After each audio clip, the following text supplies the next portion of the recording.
Hello, everybody, and welcome to the Third Inning Podcast. I'm your host, Izzy Rain, and we are back from the All-Star break. We did not have a podcast last week because I just needed a break. I can't go.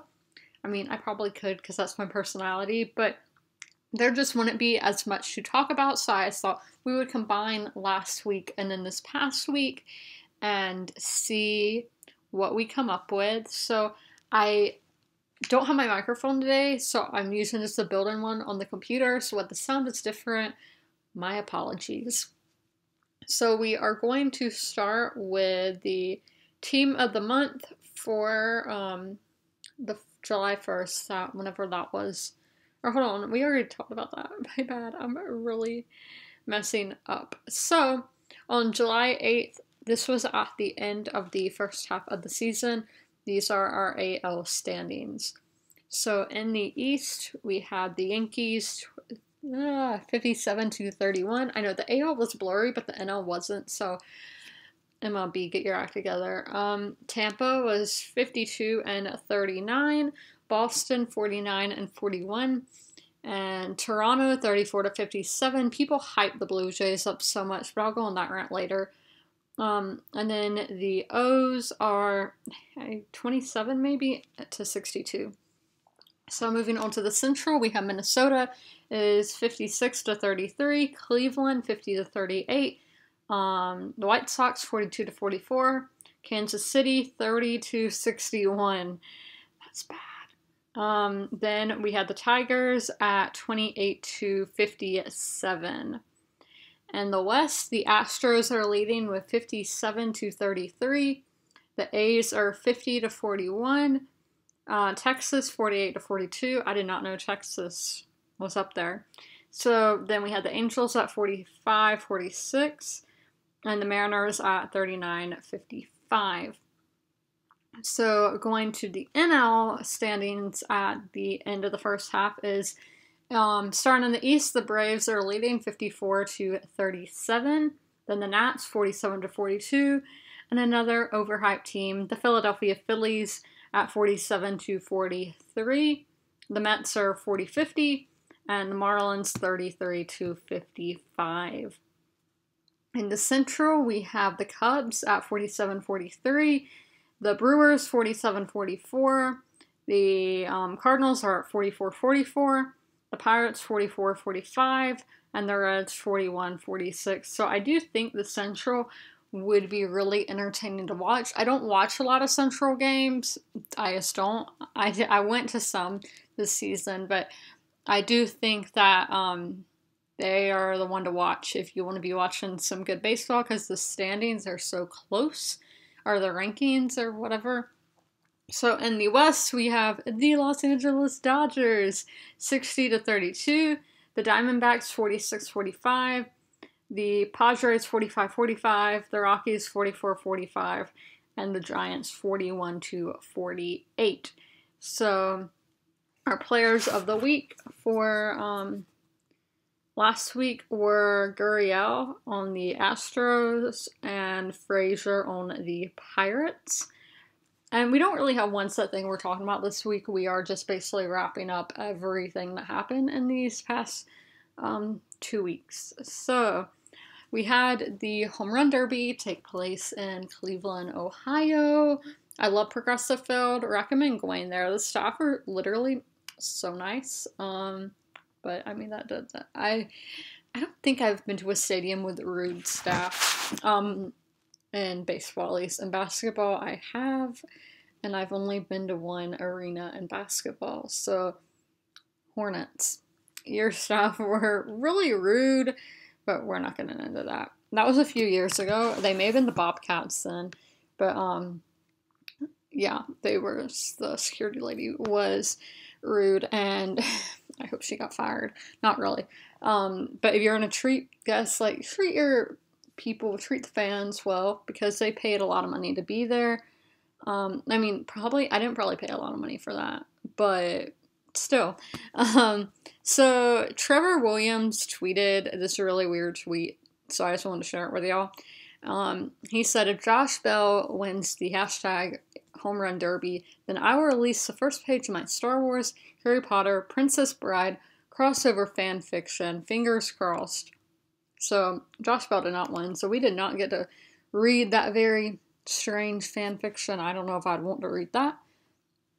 But we did have a home run record broken, home run derby record. So Vladimir Guerrero Jr.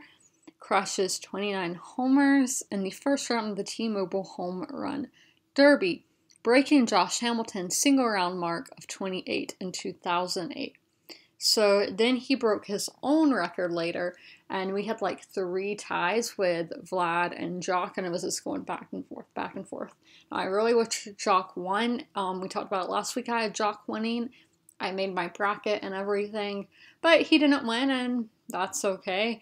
Home Run Derby and All-Star Game don't really mean anything. It's just like, oh, you get to have All-Star next to your name. Yeah, I don't get why people hype up the All-Star Game so much. I mean, it's really fun to watch. You get to see like all your favorite players from across the leagues all on the same team. But overall, it doesn't really matter if you're an All-Star or not. Yeah, that's just my thoughts. So to some people, it may be different. And I'm just talking about baseball. I don't know in other sports if it gives you like home court advantage or anything anymore. Because in baseball it used to, but now it doesn't. Determine home field and all that in the World Series. So that doesn't happen anymore. I don't know when that changed though, because I recently found that out. So I don't know if it was this season when it changed or before. But in the Home Run Derby, we had 312 home runs hit. And I don't know if that's the most ever. I mean, that is a lot of home runs. So I really want to go one day to the Home Run Derby because I think it'd be a lot of fun. Joe Buck, we're going to hate on him. I feel bad. I feel bad for all the hate he gets, but he is very annoying. So the players in the All-Star Game had microphones on them, and one time NASCAR, because I am a big NASCAR fan, I'm not hating on them, they were like, this is the only sport where you get to hear the athlete while they're performing. That's not true. In baseball, I have watched multiple games where players have microphones on them. Even in the NBA, they have microphones on them, but I've never seen them actually be talking to the player and interviewing them. And I feel like in basketball, that would be very hard. Basketball and football and hockey, because you're moving a lot. When in baseball, like you can interview someone in the outfield. Obviously, they are focusing a lot, but it's not very, they're not running and all that. So they were saying it's hard enough to hit trying to hit Astros ace Justin Verlander, but it's nearly impossible when Joe Buck is also talking in your ear. And he was just really annoying. Yeah. So, another thing I didn't know is, so Marlins man was not at the All-Star Game. I was expecting to see him. I didn't know about his beef with the Indians. And we already know Marlins man has a lot of drama. He has a drama with Jeter, which I completely agree with. He had drama with Zach Campbell, but they've made up. I don't really know what the drama was about, but apparently they had drama. So I did not know he had some with basically all the Cleveland Indians.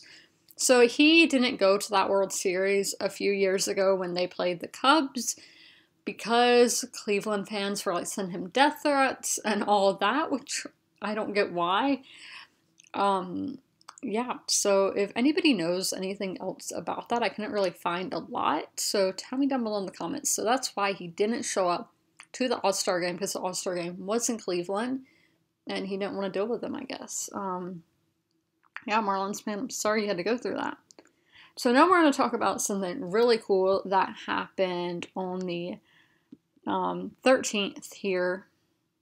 And I think it was the 13th there, so this is a week ago. And it was Tyler Skaggs, so he is the Angels pitcher that passed away in Texas a few weeks ago. We don't know how he died, so don't ask. Yeah, and he was 27 years old, so very young and very sad.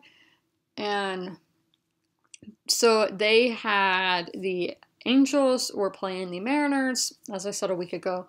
I think the game actually started on the 12th, but went into the 13th. And this was their first home game since his passing, and they all wore the 45? Yeah, 45 jerseys because that was his number. And his mom threw the first pitch and it was a strike. And yeah, so that was they have those for when a player passes. And the Angels pitched a no-hitter. That is just so awesome. And D. Gordon, he's on the Mariners. And as you know, or maybe, I don't know if y'all know, he was on the Marlins as well when Jose Fernandez passed. And he was very close with Jose.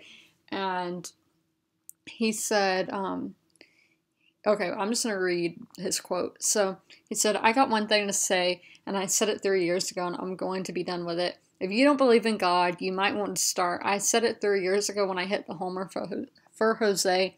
They had a no-hitter today. Y'all better start. That's all I got." And it's so true. It's obviously there is some greater power. Whatever you choose to believe, I believe in a God, but I know not everybody believes that. But there is something like, it's incredible that these things happen, and it makes me really emotional thinking about it. And it's just awesome.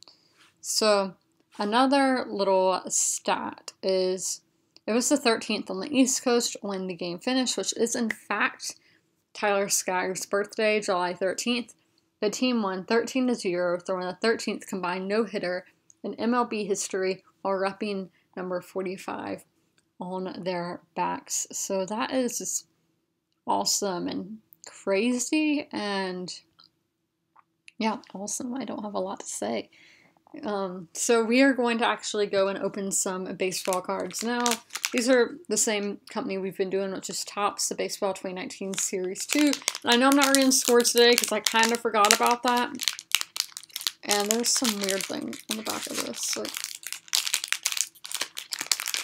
okay, let's hope I can get these open. There we go. Oh, great. Somebody's name I can't pronounce. It's the first one. So we're starting out with the Mariners. We have Yusei Kikuchi. I don't know. He's a pitcher for the Mariners. An outfielder for the Detroit Tigers. We have Victor Reyes. An outfielder for the Baltimore Orioles. I almost said Ravens. But okay, DJ Stewart. A pitcher for the Baltimore Orioles, Josh Rogers. Daniel Murphy, who is the first baseman and second baseman for the Colorado Rockies. Delino DeShields, an outfielder for the Texas Rangers. Dominic Leone is a pitcher for the St. Louis Cardinals. Ronas Elias, a pitcher for the Seattle Mariners. Clint Frazier, outfielder for the New York Yankees. Sean Armstrong, a pitcher for the Seattle Mariners. Chris Archer, who we get every week, who is a pitcher for the Pittsburgh Pirates. We have Steve Cishek, who is a pitcher for the Chicago Cubs. Chris Davis, the first baseman for the Baltimore Orioles. I think we all know him. We have Globe Life Park in Arlington, which was established in 1994, which is where the Texas Rangers play. I think this is their last season with Globe Life. They have berms there. It's really cool. I haven't been, so that's sad. But we have Taylor Davis, a catcher for the Chicago Cubs. We have a hitting, I don't know what that means, XWOBA? A weighted on-base average. Okay, my bad for being stupid, but it's Mookie Betts from the Boston Red Sox. We have Vladimir Guerrero Jr., third baseman for the Toronto Blue Jays. I didn't even know he was a third baseman. I do think he is overhyped, but no hate to him. I have nothing against him. I just think he's overhyped. Okay, we have Manny Machado on the San Diego Padres, third baseman. We have Walker Buehler, a pitcher for the Los Angeles Dodgers. Ryan Yarbrough, who's a pitcher for the Tampa Bay Rays. We have Alex Bregman, a third baseman for the Houston Astros. Pedro Baez, a pitcher for the Los Angeles Dodgers. Chris Owens, a shortstop outfielder for the Kansas City Royals. And I dropped one. I don't know how to say this guy's first name. Julius Chishan, pitcher for the Milwaukee Brewers. We had Charlie Culberson, he's a shortstop for the Atlanta Braves. Noah Syndergaard, who is a pitcher for the New York Mets. Addison Russell, who is a shortstop for the Chicago Cubs. Franklin Barreto, who is a second baseman and shortstop for the Oakland Athletics. Tyler Mao, who is a pitcher for the Cincinnati Reds. Dan David Dow. Oh, do they? Okay, no, I was like, wow, do they have the same last name? Honestly, I'm like dehydrated right now. I think I am. It's like 110, and I'm talking funny. So David Dow, who is an outfielder for the Colorado Rockies. Dominic Smith, who is a first baseman for the New York Mets. Yu Darvish, pitcher for the Chicago Cubs. He's been doing well recently, so good for him, even though I'm not his biggest fan. We had Chad Pinder, who is an outfielder and second baseman for the Oakland Athletics. Daniel Palka, who is a DH for the Chicago White Sox. Yandy Diaz, a third baseman for the Cleveland Indians. And franchise feats Ricky Henderson from Oakland, and it says he has won 9 of the 14 World Series they've played. One of the 2 franchises with 3 straight crowns, which is from 72 to 74. 16 division titles since 1971, and Moneyball Pioneers. So that's cool. Now going back to our normal programming or whatever. So our players of the week for this past week were Nate Lowe on the Tampa Bay Rays and Daniel Murphy on the Rockies.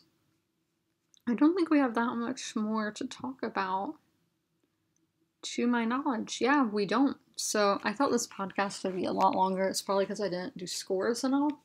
But I hope you guys enjoyed. As always, comment, rate, and subscribe. And I will see you guys next week. Bye.